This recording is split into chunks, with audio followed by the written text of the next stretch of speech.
गायत्री वेद जननी गायत्री पापनाशिनी गायत्रास्तु परम नास्ति देवचेह च पावनम नास्ति गंगा समम तीर्थम न देवा केशवात्परः गायत्रास्तु परम जप्यम न भूतम न भविष्यति गायत्रा परमम नास्ति देवचेह न पावनम हस्तत्राण प्रणा देवी पतताम नरकारणवे।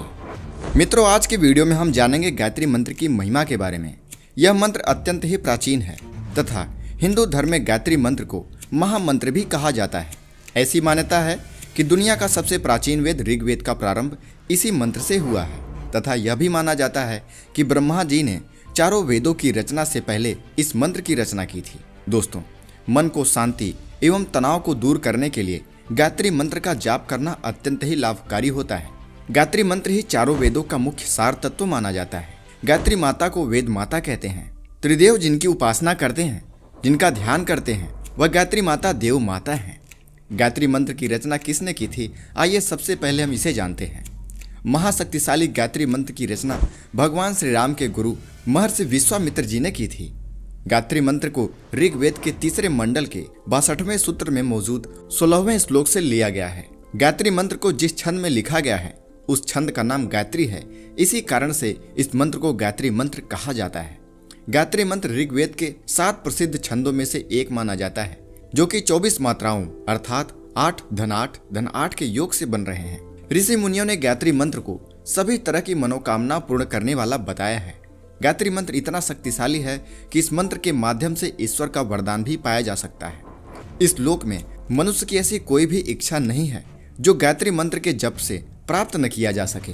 गायत्री मंत्र एक महान मंत्र है, यह तो हम सभी जानते हैं, पर कैसे यह बात नहीं जानते हैं। आइए हम इसे जानते हैं कि आखिर गायत्री मंत्र इतना महान मंत्र क्यों है, इसका असर इतना क्यों है, यह इतना शक्तिशाली क्यों है और इसके पीछे का आध्यात्मिक और वैज्ञानिक कारण क्या है। दोस्तों, कई विदेशी लोग, यहाँ तक कि हिंदू धर्म में पश्चिमी देशों के रंग में भीगे हुए और सेकुलर लोग यह कहते फिर रहे हैं कि मंत्र तंत्र कुछ नहीं होता। पर आज का यह वीडियो यह सिद्ध करेगा कि सच में मंत्रों में शक्तियाँ होती हैं। बशर्ते यह इस बात पर डिपेंड करता है कि आप इस मंत्र का कैसे उच्चारण कर रहे हैं। अगर आप इसे सही लय में सही तरीके से उच्चारण करते हैं, सही फ्रीक्वेंसी के साथ इसका जाप करते हैं, तो यह अवश्य ही असर दिखाता है। तो आइए सबसे पहले हम समझते हैं गायत्री मंत्र के अर्थ को। ओम भूर्भुवः स्वः तत्सवितुर्वरेण्यं भर्गो देवस्य धीमहि धियो यो नः प्रचोदयात्। इसमें ओम का अर्थ है ईश्वर, भू का अर्थ है प्राण स्वरूप, भुवः दुख नाशक, स्वः सुख स्वरूप, तत् उस, सवितुः तेजस्वी, वरेण्यम श्रेष्ठ, भर्गः पाप नाशक, देवस्य दिव्य, धीमहि धारण करें, धियो बुद्धि, यो जो, न हमारी, और प्रचोदयात का अर्थ है प्रेरित करें। अगर इसका हम शाब्दिक अर्थ समझें तो इसका अर्थ निकलता है कि उस प्राण स्वरूप, दुख नाशक, सुख स्वरूप, श्रेष्ठ, तेजस्वी, पाप नाशक, देव स्वरूप परमात्मा को हम अंतरात्मा में धारण करें।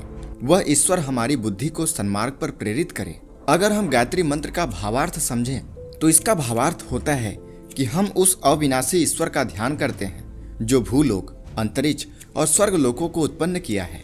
उस सृष्टिकर्ता, पाप नाशक, अतिश्रेष्ठ देव को हम धारण करते हैं। वह हमें सद्बुद्धि दे एवं सत्कर्म के लिए प्रेरित करे। दोस्तों, गायत्री मंत्र ऋग्वेद, यजुर्वेद और सामवेद में प्रस्तुत है। एक ईश्वर का उपासना करना इसका मुख्य उद्देश्य है। चारों वेदों में यह मंत्र सबसे प्रसिद्ध मंत्र है। कई महान साधु संत, महात्मा एवं बुद्धिजीवी लोगों ने इसका गुणगान किया है। पर हमारी आज की पीढ़ी इस महान मंत्र को भूलती जा रही है और हम पश्चिमी रंग में रंगते जा रहे हैं। तो सवाल ये उठता है कि क्या हम हिंदू सनातन धर्मी अपने संस्कृति को कम आंकते हैं?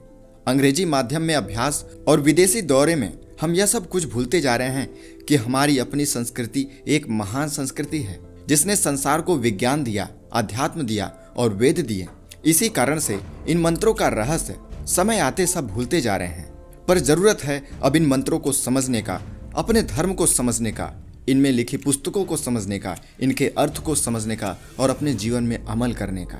फिर देखिए आपके जीवन में कैसे बदलाव आता है और कैसे यह हिंदुस्तान विश्व गुरु बनता है। एक समय जर्मन वैज्ञानिक फ्रेडरिक जॉन ने भारत की यात्रा की और यहाँ से वेदों की नकल ले गया और उस पर अपने तरीके से अध्ययन करना शुरू किया। नतीजा अत्यंत ही चौंकाने वाला आया। फ्रेडरिक जॉन ने इन वेदों की शक्ति को वैज्ञानिक कॉन्फ्रेंस में बताया, पर उनकी बातों पर कोई ध्यान नहीं दिया। बल्कि उनका अपमान किया गया। पर यह वैज्ञानिक नहीं माना और आगे और भी प्रमाण जुटाता गया। वह अपनी डायरी पर इस प्रयोग के बारे में सब कुछ लिखता जा रहा था, आरंभ से लेके अंत तक। और एक दिन अचानक हार्ट अटैक से उसकी मृत्यु हो गई। पर मृत्यु के पश्चात जब उसकी डायरी लोगों के हाथों में आई तो उसमें लिखे गए तथ्य सभी को हैरान कर दिए, सभी चकित रह गए। उसने अपनी डायरी में लिखा था कि जब जब गायत्री मंत्र का 1000 बार जाप किया जाता है तो आकाश में बादल कैसे उमड़ जाते हैं, और गर्मियों में भी बादल न होते हुए भी वे कैसे इकट्ठा हो जाते हैं। गायत्री मंत्र के जाप से अचानक तापमान में थोड़ी वृद्धि क्यों हो जाती है? इस मंत्र के लगातार जाप से अचानक ऑक्सीजन की मात्रा क्यों बढ़ने लगती है? क्यों गुरुत्वाकर्षण बल की वृद्धि अनुभव होने लगती है? इस गायत्री मंत्र के अविरत जाप से अचानक उत्तेजित पशु या प्राणी शांत क्यों हो जाते हैं? इस मंत्र से शरीर के भीतर एक स्पंदन क्यों उठ जाता है? इस मंत्र के लगातार जाप से बीमारियों में कमी क्यों होने लगती है? इस मंत्र के जाप से ध्यान अचानक और गहराई से क्यों लगने लगता है? ये ऐसे सवाल थे जिसे फ्रेडरिक जॉन ने अपनी डायरी में लिखा था।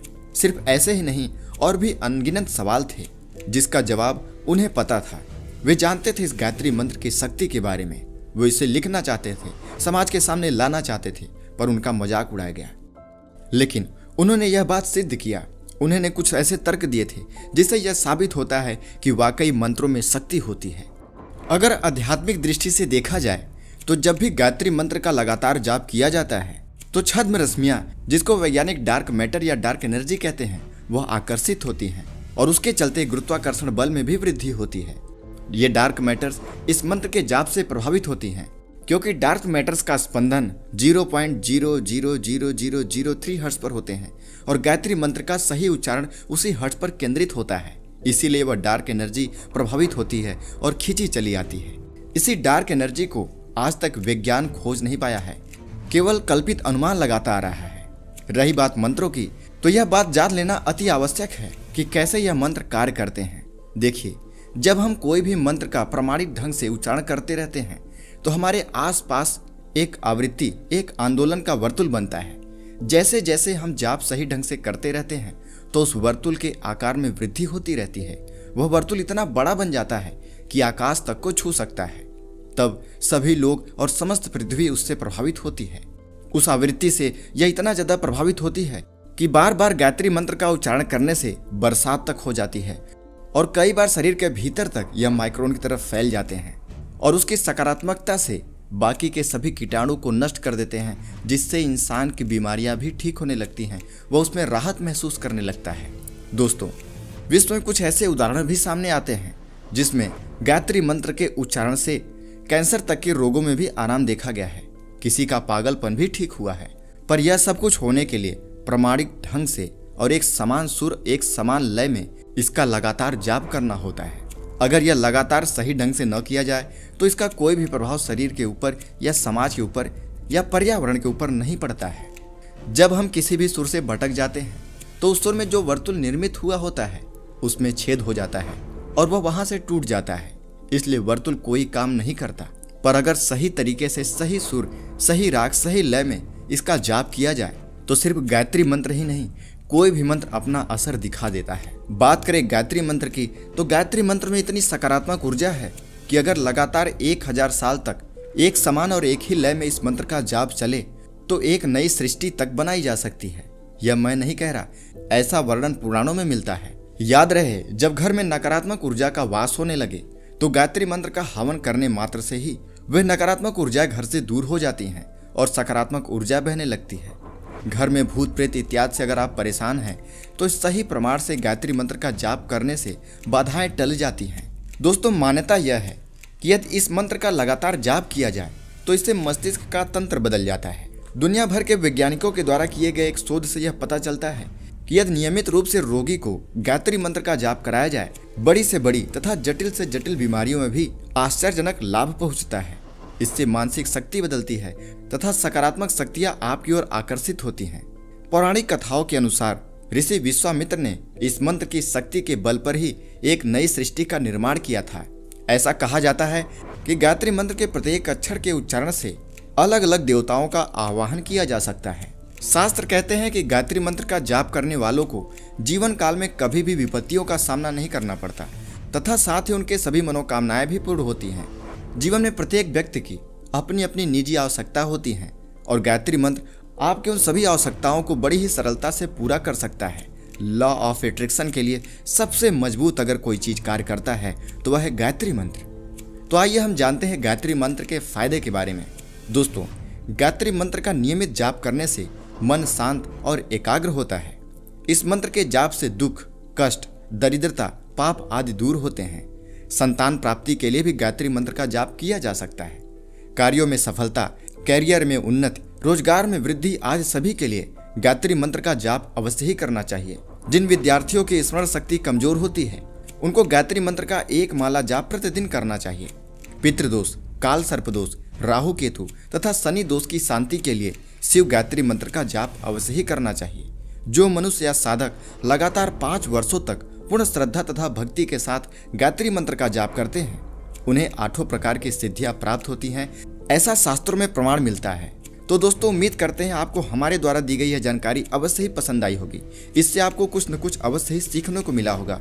अगर आपको यह वीडियो अच्छी लगती है तो इसे लाइक करें, अपने दोस्तों के साथ शेयर करें और ऐसे ही लाइफ चेंजिंग वीडियो पाने के लिए हमारे चैनल को अभी सब्सक्राइब करें। तब तक मिलते हैं अगली वीडियो में। धन्यवाद।